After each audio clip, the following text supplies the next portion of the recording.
Thriving and leading as an executive chef is about more than mastering the craft of cooking. It's about stepping into a role where leadership, management, and attention to detail are critical to your success. Looking back at my journey, I think about some of the pitfalls that kept me stuck and cost me a lot of time figuring things out. So I'm going to share those with you today. In this video, I'm going to break down the core components that I believe are essential for any executive chef to excel. And I'm going to give you the 11 things that I wish I had known when I first started and became an executive chef. I don't think of these as just tips, but building blocks to help you elevate your culinary career to the next level, ensuring you're effective in every aspect of your role, beyond just the food.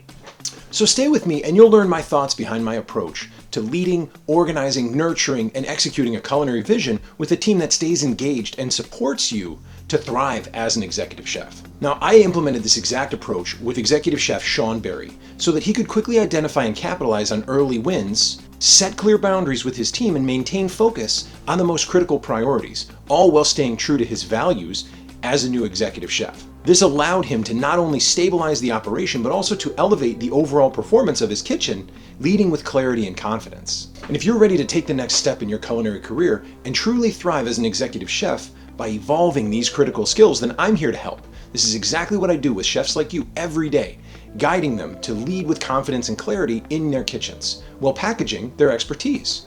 Book a call now by clicking the link below, and let's work through these processes together so you can capitalize on early wins, set clear boundaries, and maintain focus on the most critical priorities, all while staying true to your values. All that being said, let's get into it, right? So the first thing that I wish that I knew when I first became an executive chef was to define the minimum standard for success.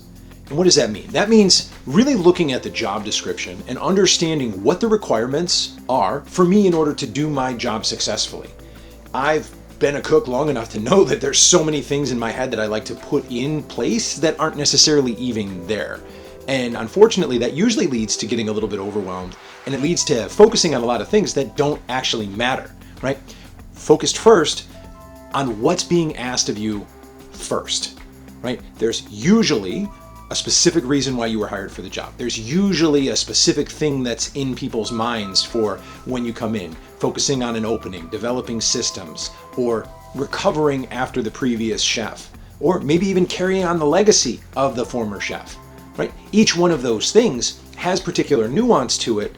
Focus on what the people who hire you call success, not what you think it is. What you think is important may very well be important, but focus on the minimum standard first so that you're delivering that first, then the other stuff matters, right? It's like getting a main course somewhere and the food being cold. Nothing matters if the food's cold.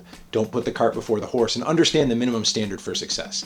Begin with the foundational principles of what the job is. I'm a big fan of talking about foundations, so understand those first, right? And then set a clear measurement for your success so you have a baseline for everything else. You can't focus on excellence until you do consistently good. And you need to do that through your team. And especially if it's your first time, if you're new to being an executive chef, it's really easy, especially from my experience, to focus on the wrong things first. Next, set boundaries where possible, and then let people know where they are, right? Establish the boundaries around what's most important to you, your values, your time. And obviously there's a little wiggle here, but it's really important for people to understand where you're coming from, what's most important for you, what your negotiable and non-negotiables are. And the sooner you start laying that out, the sooner you're more effective as a leader. And if you want to be in that role and be successful in that role, you've also got to be able to put boundaries up. When you find yourself in that role of executive chef, people will always take what is available. So if you give more time, people will take more time. Your operation is never going to be done with you. The to-do list will never actually be complete. So you've got to make sure that you're dancing the line of what's sustainable, what's tolerable, and what you're going to be able to continually execute. I firmly believe in the first 6 or 12 months in any role, you're probably doing double time because you're focusing on being successful right now and building success for the future. Those are hard periods of time. And if you're not putting in that time up front, then inevitably you're going to pay the bills later. Just trying to be successful today won't allow you to be successful in your role. And then focusing too far in the future without paying attention to today, which guilty of many times over, then you're also not going to be successful, right? So you've got to find that dance, but you also need to maintain your life as well. Your life outside of work is there. It's important. And it's really necessary not to neglect anything, too significantly. If you're single, it's much easier to immerse yourself fully in the job. When you have a wife or a husband and you have kids, I'm sure I don't have to tell you that there's inevitably competing priorities. Don't put yourself in a situation that you can't recover from, right? Because inevitably, if you let your boundaries slip to the point where your outside life becomes complicated and challenged, that will overflow into your work life. You have to establish those standards, and setting those boundaries ensures that everyone knows their limits and helps people understand an expectation. In the beginning, it's really important to kind of start to lay that groundwork so people can start to understand what that expectation is. Very often when you come in, you're going to live by the expectations that people had for somebody else. Don't let that be the case. Understand what's most important and get your lines in the sand. And slowly, over time, dig them deeper, pour concrete, put up fences, then walls, right? And over time, you'll have the boundaries that you need to protect the lifestyle and to protect yourself in the role that you have. Next, low-hanging fruit really matters, right? The wins, the easy wins, the pieces that you can absolutely pick and harvest and then take to market. Yeah, that stuff's really important, right? And that's usually tied to the minimum standard for success. Pay attention to what's going on in the operation and prioritize those easy wins early on, because it helps you get a lot of things. Like, it helps you get resources from ownership to show that you're making an impact. It helps you win credibility from your team because you're able to produce. It also gives you momentum to start winning. It's kind of like the same philosophy behind making your bed in the morning. Like, it's a good early win, it's easy, low-hanging fruit, but it also happens to be ripe and juicy and sweet, and it still adds to the bottom line. We all have like ambitions for the top of the tree fruit. We all have those major goals. Don't neglect the stuff that's right in front of you that really will make a massive impact and provide really easy early wins, pushing the operation forward, winning credibility with your team, building rapport with those that are around you, and letting people look like rock stars and shine. When your team wins, you win. 4, pick a thing and start with one thing. This follows up beautifully with pick the low-hanging fruit, right? Because it's there. Pick the low-hanging fruit, make it easy. And then look at the big project that's in front of you and pick that one thing to focus on. Just one. Start there. And know that doing 6 or 8 massive projects is probably not going to move the bar very quickly, right? So I think it's important to have your plate filled with a lot of low-hanging fruit stuff with one big piece that's usually been dictated or has been informed based on your hiring process. Focus on that one major priority, again, so that you can get bigger picture momentum. And that way you're not burying yourself in a place where you're going to be overwhelmed. I know by nature, right? I love the hospitality industry. I'm naturally hospitable and I want to say yes. Over time, though, you have to learn to say no. And in the beginning of my time, I was hesitant to say no in some places where I could have and may have needed to. There's certain things you can't say no to.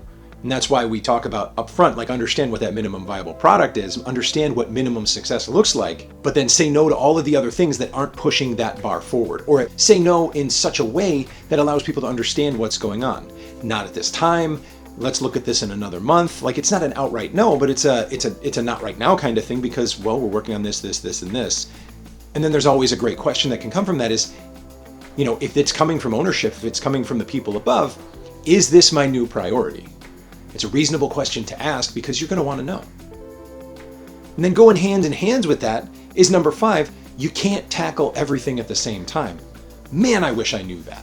You may watch these videos from me and you may say, yeah, that's pretty stupid, that's obvious, right?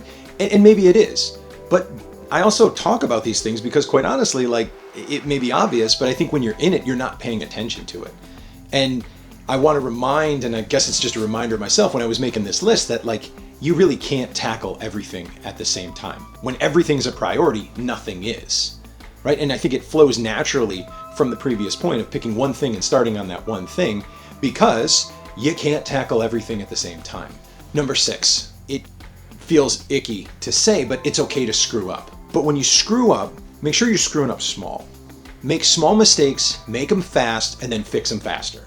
And now the way that I think about this, right, is to take the bigger picture stuff, break it down into smaller pieces, and then work on those individual little pieces. Let those little pieces be the mistakes, not the big picture thing. I always think about like menu launch or budget as a way to kind of explain this. I remember the first time I wrote a budget, I had no idea what's going on. I had no idea of all the depth and the pieces that needed to be paid attention to. And instead of asking, or instead of working on a little thing and asking, I kind of held out to the last minute and then turned in a terrible budget. I'm not making any friends, and I'm certainly not looking any better. So that was a big mistake that took forever, and I held off on making it. So had I broken it down into smaller pieces and actually had the conversation, had the humility to say, China glass and silver, what's the deal with that? Or this is what I know I'm paying attention to on the budget, what am I missing? You know, like literally make those small mistakes, just make them fast and then fix them even faster. And if you need help, ask for help. The cool thing about most operations, right, is you can go to a CFO, you can go to an accountant, you can hire outside, you can talk to consultants, you can talk to experts out in the industry. Part of my program helps build budgets and organize systems and processes and chunk things down into manageable tasks. And that's what Beyond the Food is all about, is breaking things up into smaller tasks, because I had to learn how to do that through my mentors, through coaches, through the people that I paid to help me break things up, through consultants, right? And when you chunk it down, it allows you to actually continually make progress without having big, massive failures that just totally derail things. Next, shooting from the hip in the long term makes the job impossible. And if you're not familiar with my concept of shooting from the hip, well, that's like improv decisions. It's kind of easy to do that as a cook, right? Like you can kind of improv a little bit. You can, be a flash in the pan. You can add a dash of this. You can add a touch of this. You can, have a philosophy off the cuff. As the executive chef, though, when you're doing that, it's really hard to stay consistent in your application of thought process through your development of principles and your application of procedure, right? Planning and strategy are the name of the game for long-term success in an executive chef role. And inevitably, you're going to be dancing between planning and strategy a la minute, planning and strategy a la minute, in the kitchen, fixing stuff, looking at now, looking at later. Like you're always dancing between those two things. Make sure that while you're doing that, you're not shooting from the hip on everything. And if you do, write it down, because you want to make sure that you're staying consistent. For me, being consistent has helped me far more than anything else. And what I mean is like consistent in principle, consistent in conversation. When I say something to one person, I can say it the same to everybody else, regardless of who they are. And that's going to make a world of difference when it comes to decision making and applying your strategy to your managers. The least effective way to manage is to manage by reaction and emotion. There's no way to really recover from emotional tirade and emotional outbursts. And we live in a culinary world now where there's a lot less of them, but I can tell you 20 years ago it was a very different environment. It's still ineffective. In fact, it's even more ineffective now than it was in the past, and people are less likely to just deal with it and move on. So make sure that you're not going into that place, and also don't show your managers that that's a place that they can go either. Having a plan, having a strategy, being consistent, and not shooting from the hip is going to ensure that that happens. Don't change your values out of reaction. Consistency, which I think you hear me say a lot, and staying true to your principles are going to be the two building blocks that will take you further in your career than most anything else, with the exception of your culinary skills, especially when it's under pressure. Right? A standard has to be a standard regardless of what's going on in the operation. The standard has to be like a concrete pillar that you can anchor anything and everything to. Standards may need to modify, standards may need to be adjusted, and it takes a little bit of time for them to be those concrete anchors. So you can move slow with making standards, but make sure that you're staying true to those principles and to those standards. When the pressure is the greatest is when those standards are needed the most, because the standard should help everybody move forward in a predictable fashion. And so don't let pressure and external forces modify your values and your principles. Evaluate your values and your principles. Make sure that they're what's in your best interest and the best interest of your operation and the people that are around you. And then make those decisions, just not under reactive pressure. Make those decisions because it's the right decision, not because it's the need or the reactive pressure from the environment that's around you, because standards will keep your team running and moving in the right direction as long as they're unwavering. 9. No one can see a vision that you can't explain. Your ability to communicate what you see for the operation, for the people that are around you, is critical for the team to follow you. And very often, I've found myself in my most difficult situations when I had expectations or I had thoughts or I had a vision that I wasn't able to express to the people that were around me. And so therefore, I was never able to really bring them along with me on the journey. The name of the game and success in the role as an executive is bringing and leading the team along with you. And when you can express your vision and communicate that, then you are infinitely better off and far more likely to accomplish your mission. And the reason that I say that no one can see a vision that you can't explain, because I remember specifically wanting people to follow me, but them not having a reason to do so because I wasn't sharing what was in my head. It's a very simple adjustment to share that information. It's a very simple thing to sit down and write that vision out. Doesn't mean that it's easy, but there's no way that people are going to be able to see it if you can't explain it. On the other side of that, it doesn't mean that just because you can see it and you can explain it that people are going to come along willingly. But that's where kind of your ability to manage the team and guide the team comes even more into play. Number 10, there's always room to grow as a communicator. I thought it was great. I got a job. I was super excited the first time and I thought I was a great communicator. And I think in all fairness, I was decent. I had a great interview. I had a great time talking with the board, phenomenal time working with the staff, but there's always room to grow. It's always something that can be developed. And this is another one of those lifelong skills that I think only gets better with time as we get more mature, as we understand people. It's one of those major continuous improvement skills that we come across in our lifetime, and our ability to communicate will never really waver. So in that role, develop that. And what I think is most important is to maintain humility in knowing that I can always do it better and that I may be miscommunicating regardless. Maybe there's language barrier, maybe there's regional barriers. I grew up in Michigan. When I came down to the South, there was a very different communication style. Coming from culinary school and talking with somebody who doesn't, they may not have the vocabulary, right? There's always room for improvement. So look to the resources that are out there to help grow as a communicator. And no matter what, if you pick up a book and you pick up one thing that makes you a better communicator, in my opinion, absolutely worth it. And then finally, the last piece here is to write it down. And I would tell you to write it down utilizing a sheet that helps you get things done. And what I mean by that is clarity. A sheet that allows you to have clarity. The what, the where, the who can fix it, as well as an established deadline, so that way you can come back to it when you have time or when you have an opportunity and confidently take care of that problem.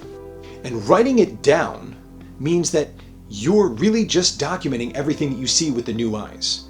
See, I think that you've got about 30 days in a new operation where you can really see things with a fresh set of eyes. And that's really critical timing so that you can literally document everything that you're seeing. I had a mentor who used to tell me that everything that you see in the first 30 days could be the next 10 years of your work as an executive chef, right? From the way things are stored to the way labels are kept or not kept, the way the containers are, the status of equipment, all of those things, if written down, can easily be moved in a direction where they can be completed or delegated and sorted, right? I really think prioritization is a massive skill for an executive chef, but writing it down, as simple as it may seem, will resolve a vast majority of issues and make them trackable, delegatable, and help you hold people accountable. In the end, that's a huge win. So these are some of my life experiences. These are things that I wish that I knew. And I would love it if you have one that I didn't list to throw it in the comments below and share yours. If you're ready to take that next step in your culinary career and truly thrive as an executive chef by evolving these critical skills, then I'm here to help. This is exactly what I do with chefs like you every day, guiding them to lead with confidence and clarity and skipping over these main pitfalls that come about in our new roles. Book a call now by clicking the link below and let's work through these processes together. These 11 lessons are meant to fast track past many of the mistakes that I made as an executive chef. From setting clear standards and boundaries to embracing small mistakes and staying true to your values, each point is a building block that will help you lead your team with confidence and consistency. This journey is a lot more fun when it's about progress, not perfection, especially as you're developing as both a chef and a leader. My hope is that these insights help you avoid some of those main pitfalls. My hope is that these insights help you avoid some of the main pitfalls that I encountered on my journey. If you have your own lessons learned, I'd love to hear about them in the comments below, so let's keep this conversation going and support each other in becoming the best leaders that we can. Thank you for watching, and if you found this video helpful, don't forget to like, subscribe, and share it with others who might benefit. Until next time, keep pushing forward, keep leading with purpose, and remember, excellence starts with the basics.